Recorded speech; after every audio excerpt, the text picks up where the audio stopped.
Okay, so well, now we've been joined by two gentlemen, Mr. Ebunlu Adegborowa, who is a senior advocate of Nigeria, as well as Mr. Ephraim Amakulo, who is a former AIG Zone 8 in Lokoja, both from our studios in Abuja. Good morning, gentlemen. Thank you for joining us today on the program. Well, Mr. Adegborowa, let me start with you. There's been different perspectives about what is going on with this protest. How is it proceeding? When will it end? So many questions. But from the response you've seen from the government concerning the protest and what has been going on, what are your thoughts? Good morning. Thank you for having me. I believe that this was long foretold and expected, given the events that have been happening concerning the way the security agencies have been engaging civil society and indeed the youth. The first thing to, of course, state is that the basic law governing the entity called Nigeria is a constitution. That constitution in Section 39 grants to every citizen the freedom of expression without interference. That same constitution in Section 40 grants to every citizen the freedom of association and assembly without any disruption. So I believe that those who are organizing the protests are well aware of their rights, and Nigerians support them. And to that extent, it is the responsibility of government and the security agencies to offer them protection for the exercise of their constitutional rights, such that fit columnists and then hoodlums would not infiltrate into their midst, government itself having acknowledged that their grievances are genuine. Now, it's been a long battle in terms of reforming the manner of engagement by the security agencies, especially the police. Now, we have the armed forces in Nigeria. The other arms, the Nigerian Army, the Air Force, the Navy, do not or are not expected to interface with civil society every now and then. It's the police, actually, that is the agency that should be dealing with civilians. But the experience we've had over the years is that in most cases, it would seem that the police is worse than even those other security agencies in terms of the recognition of the rights of citizens, the capacity for investigation through intelligence, the nature of what we see in the police stations that Nigerians and suspects go through in terms of interrogation, torture, and then how people generally do not accept that citizens have a right when they are suspects. That is what is agitating the minds of people, that we need to get the police to accept that when a suspect is arrested, he has rights. And those rights are fundamental, they are basic. The first right, of course, is that he is presumed to be innocent until the contrary is proved. But what we currently have in Nigeria is that once you are arrested, you are to prove your innocence.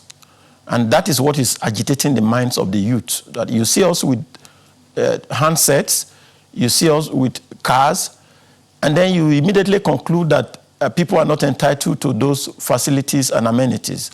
And of course, we do support that society should run according to law and order. But the basic right of citizens must be respected by the police. Now, this current protest, I situate it within a lot of context. The first is that it's not just about SARS. End SARS protest is translating to a demand for restructuring. End SARS protest is translating to some kind of vote of no confidence in the responses of government. I mean, you've just stated it from the newspaper analysis. The universities have been closed for months. End SARS protest is also a declaration of a demand for the reopening of the educational sector. End SARS protest is addressing the issue of blackout, lack of electricity.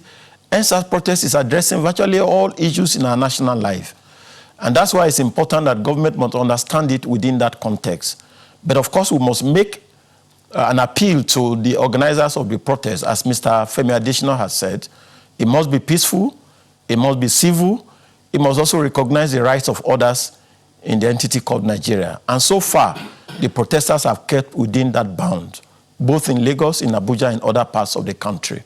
And they must be commended for the civil manner in which they have handled the protest so far. So government should engage them in terms of genuine attempt at addressing the issues. And the first thing, of course, is to set up a Truth and Reconciliation Commission. It's very vital. Okay. Well, we'll come to some of those points. Victims of police.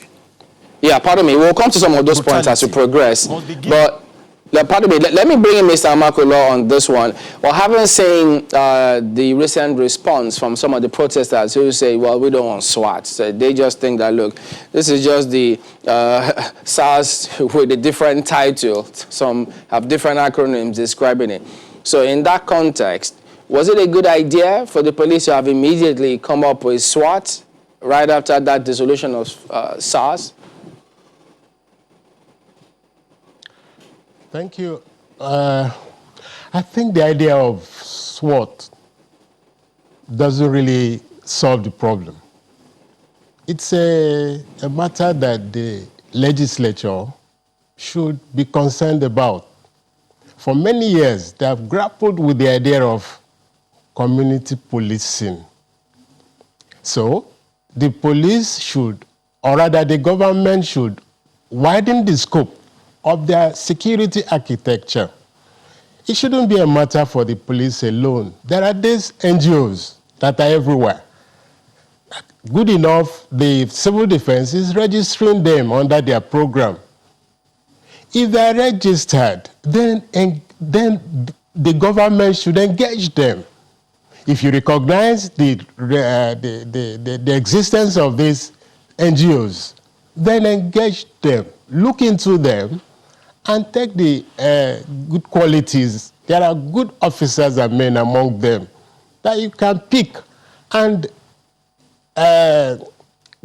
give your formal security some backup. The formal security, like the police, doesn't have to come face to face with the criminal. It is the vigilante groups that should pick them up from their own interactions, from their own investigations or activities to help, to assist. So by the time they're able to get across and see that there are criminals there or there, then we'll be able to checkmate the idea that some other people will infiltrate. Of course, the infiltration is normal. But the government should not sit back and say, we are government, we are above this, we are above that. It's unfortunate that government up to now has not formulated a policy and say, this is what the security architecture should be. Yeah, but formal, informal. Formal Mr. should Makolo, be assisted by informal. Could you just, pardon me, could you just give us a background? We just want to understand, from your perspective, I mean, as a former senior, very high-ranking police officer, how is it, by the way, that the police or the SARS, the FSARS were able to carry on the way they were for a long while? I mean, from a lot of the complaints, even some of us have experienced it, where, you know, when they arrest persons, they have POSs, they take them to the ATMs, they withdraw. How is it that some of these actions were even able to go on for a long while within the same system? It is the inactivity of the legislature, of the government. Legislature? If the government is aware that these things will come up. I'm not talking about... over time, they have to... pardon me, let me rephrase that question. I'm talking about the activities of SARS that are being protested against today. How that the officials of SARS can arrest you, they have POSs in some of the vehicles, they would take you to ATMs to withdraw monies. So it shows there's a system, it appears as if it's organized. How do they even get POSs? Who gives it to them? Which account do they get those monies into? So how do these things, how did they carry on for a long while without the police even addressing them before this protest came up? I'm trying to say that the government should look into the police. The police personnel are not angels. They have big responsibility. They have power. The law gives them powers. And these powers are subject to abuses. Accepting the government is up and doing and put the welfare of the police into consideration. Bring in more men. Don't allow police to have less men than they ought to have. So bring in more men to help out. Because if you have senior officers, rank and file, then you have the commanders in the middle, and they are refurbished from time to time. Okay. You wouldn't have these problems. All They right. will be checkmated. But if you sit back and say, police alone will not be able to handle. This job is too much for the police. Wow. And that is All right. why you have to bring in the civil society. Okay, let me take this to just one moment. With intelligence. Just one moment. Let me take this to Mr. Ebonlu Adegboruwa now. I'm sure you want to react to some of the things that you've heard from him. Adding that reaction to the fact that some police officers, retired police officers that we've had here, have also said there is minimal supervision of the activities of some of these people, especially SARS, that's just been disbanded. Yeah, thank you very much. I must say clearly that we need to get some historical perspective concerning the mentality of the police force that we have presently. That police force metamorphosed from the colonial force of subjugation and occupation. During the period of agitation for independence, the British colonialists were using the police to oppress our people, to chase them to collect tax forcefully, to stop them from expressing themselves, to stop them from agitation for independence. So that is the police that has been inherited. That's why the word force is added to Nigeria police. Force, in the understanding that the police do not believe that you have any right once you are in the police station or you are a suspect. And the leaders have allowed that to continue because they are benefiting from it. Our leaders allowed the police to go to run riot because it pays them to use that entity to subjugate civilians, to deny people their rights. Because when you have a police that is civil, that is lawful, that is orderly, impunity will come to an end. Citizens will become more likely to resist all manner of oppressive policies and programs. So the government is deliberately, I can say, encouraging the police to continue the way it is because it pays those who are in office, the governors, the commissioners, our public officers, to continue to have a police force that subjugates the people and do not allow them to express their rights, so that people's land will be taken, people's rights will be denied without any question at all. Now, coming to the issue that you have raised. Before you respond to that, in which police... Pardon me, we need to go to break, but we'll come right back to that point when we return in a moment. Please stay with us. Welcome back. Mr. Adegboruwa, please go ahead and make the points.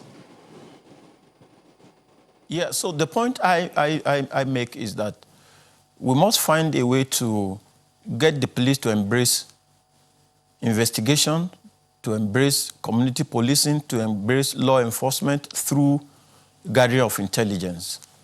You do not need to torture anybody to investigate crime. And so long as we perpetuate that system, the force will continue to be against the masses of our people. A policeman will not torture a commissioner. The policeman will not torture a governor. When the governor goes to the police station, he goes with senior advocates, he goes with lawyers, and he's not forced to write confessional statements. What the youths are saying, and you need to go to the police stations to confirm this, is that, you do not allow people their rights in terms of subjugating them, in terms of denying them the basic rights in terms of engagement with the police. So intelligence should be the mode of investigation. If you suspect somebody as having committed a crime of Yahoo or any other thing, the BVN is available, The facilities are available. The police should be equipped in such a way that you don't need to torture these youths. You don't need to batch on them. You don't need to deny them their basic rights in order for you to get around investigation. That's one. Number two is this. We have society where we must encourage younger people to excel. I mean, you can imagine if the founder of Facebook were to be in Nigeria, he would have been rotting in custody for a long time because people probably would not believe that he could have such idea. And you look at what happened to Hush Puppy. For 4 years, the police in America were trailing him. 4 years. He was never arrested for 1 day until they were able to gather enough evidence and then they proceeded against him. Even when he saw the evidence against him, it was clear the game was up. So I think that's what we're encouraging for the Nigerian security agencies to respect the rights of our people. Now, this protest that is going on currently, we must encourage the government to deal with the protesters in the best civil way that is recognized worldwide. Because it's not only in Nigeria, in some other climes, protests lasted for a year. In some other climes, protests lasted for as long as the people could sustain it. And in 2012, a similar protest like this against oil subsidy lasted several days and was supported by those who are in government now. And they were at Toyota buying food and supporting people. So as long as the protesters can sustain this peacefully, government should not do anything to disperse them. Government should not do anything to discourage them, but to engage them and listen to them and give them the kind of answers that we require. And that answer is very simple. And it's unfortunate that Mr. Additional did not get that opportunity to address the issue. The situation of the mood of the country now requires some kind of effort at healing wounds. The victims of the SARS should have the opportunity to get some kind of apology from the authorities, the police authorities, the government authorities. They must have a kind of independent commission that people can go to and register their complaints and be sure that there will be investigation and there will be justice. Unless we get to that level, we cannot expect that this protest will go away soon. And It's important we do it very quickly. You know, there's this website that was put up for people to share their experiences with SARS and police. And reading through it, you'd see the amount of pain a lot of people have gone through in the hands of some of these officers.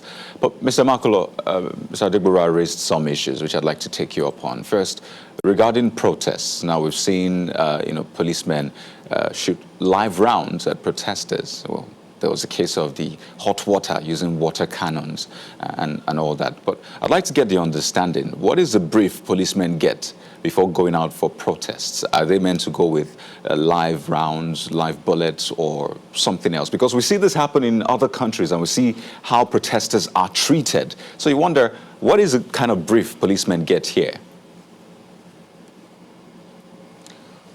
Well, police engagement is civil, as far as I know.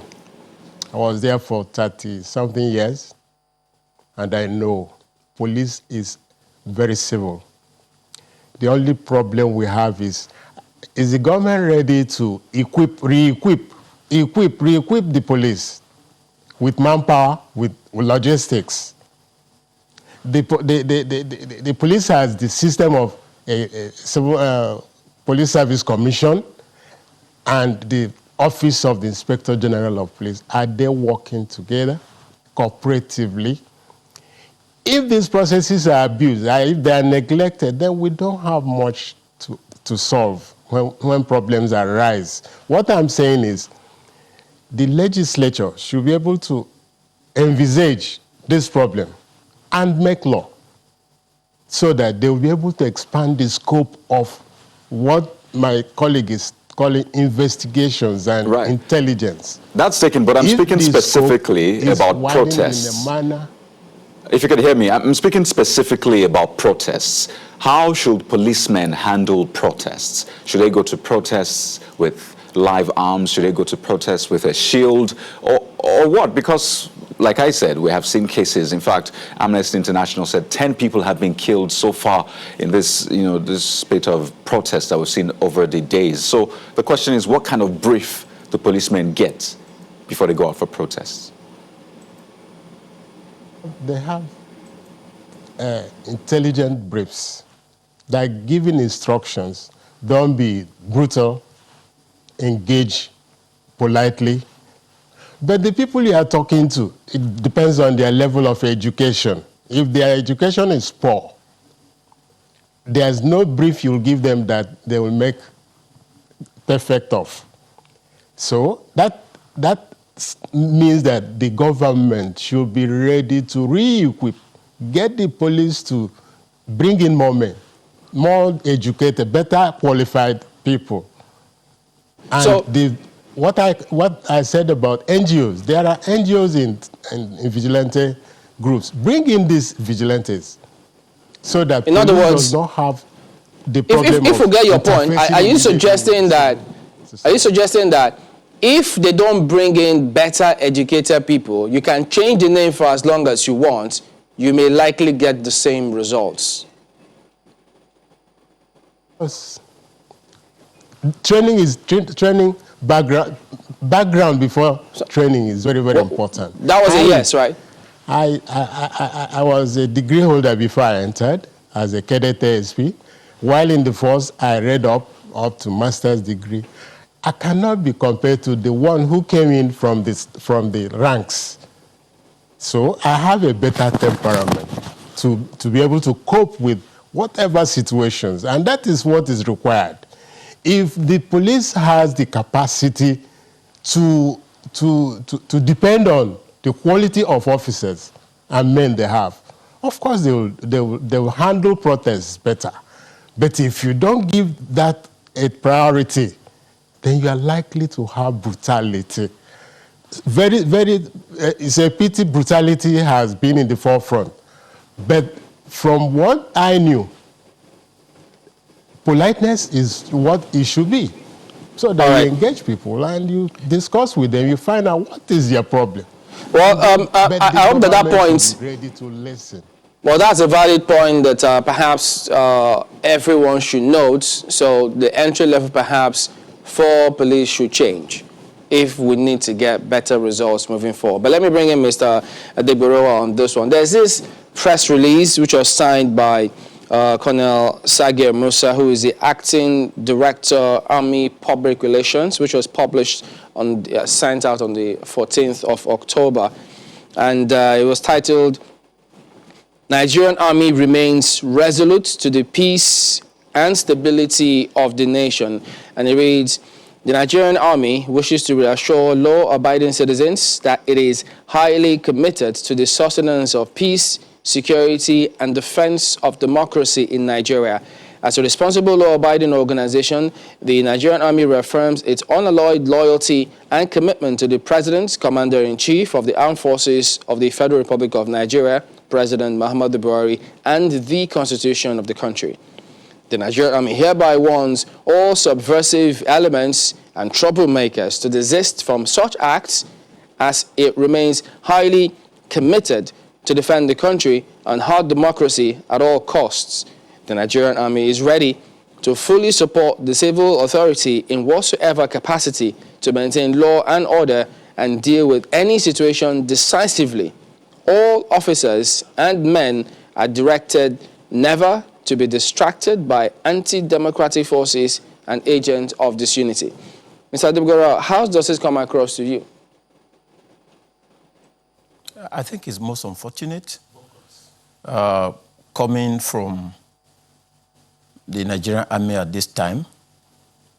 The Constitution is very clear in Section 14. Sovereignty belongs to the people of Nigeria, not the Army, not the President. The loyalty of the Army is to the people of Nigeria, even though we have a President and Commander-in-Chief. It is the people of Nigeria that is paying the Army through their taxes and their sweat. And the loyalty of the Army should be to the people of Nigeria, to democracy, and to civil authority. So to that extent, there is no locus for the Nigerian Army to be issuing threats to Nigerian citizens. It's totally uncalled for, it's uncharitable, and indeed is condemnable. And that should be withdrawn and replaced with a statement that assuages the current tempo that is going on in the country. The Army should not incite the circumstance, and it should be held accountable for any untoward action that happens in the course of this protest. we do not envisage a situation whereby the army will be involved in this current protest. What we have seen has been civil. These youths have been very matured. They have been very, very cooperative, and they have shown that they actually are interested in engaging with the government. So the provocation should not come from the government. This statement is needless. But however, I must appeal to all the organizers of the protest. There must be some genuine ideological bent towards the protest. There must be something that we can hold on to, that this is your demand, and those demands must be addressed to the various protest zones across the country, in Benin, in Kano, in Abuja. So wherever they choose to gather, in the Lekki Toll Gate, at the Unity Fountain, the government should send policemen there without arms to protect them, simply to protect them. That is the responsibility of the Nigerian government under the Constitution, not to be issuing threat against them. And then contrary to what my friend said here, the police has not changed in terms of interfacing with protesters. I was part of a similar protest in 1993 when we were demanding for the actualization of June 12. And when we got to Ojota Bridge, we were rounded up and taken to Area F, where they had a place where they call German cell. And I was hung from head down with a rope, beaten up with late Chima Ubani. It's still the same method. It was just by the grace of God that I didn't die. It's still the same method. And all we did then was just to protest, to say government had no right to cancel June 12 election. And we were flogged throughout the night. I never could lie down. We were made to sit together and facing ourselves, raising our hands to our head, while lashes were going on our backs with a naked skin, until I was taken to the German cell and my head was hung with a belt, for protest. And it's the same method that is going on. I insist that we need a total reformation of the. It's not just SARS. It's within the entire police cadre, such that any Nigerian that finds himself in any police station is deemed to be guilty as charged. And the police are not interested in listening to any other story. Now you can confirm that by going to the courts where criminal trials are going on. Virtually 80% of criminal trials, there is always a trial within trial, in which the defendant is challenging the confessional statement. Because that's what the police is up to all the time. They force people to make confessional statements and then file bogus charges, only for you to get to court and discover that these statements were made through systems of torture beyond voluntary confession. And that's still what is happening, and I think it should change. But I must also add that it's important that we encourage government to fund the police, because except you get to a stage where the finances of the police can be sufficient to take care of the responsibility that they have, you cannot erase the scenario you painted about POS and extorting money. The truth is that the police is neglected. That is the reality. And that translates to some kind of transferred aggression to the people. The police is taking over civil matters of resolving land dispute, landlord and tenant cases, just as a way of making ends meet, because they know once they resolve these matters, something will come to the police from the complainant. And that shouldn't be at all. The government should take over the funding of the police and be more serious about it. Thank you. All right, then we also do thank you for your time, Mr. Ebonlu Adegborowa, Senior Advocate of Nigeria.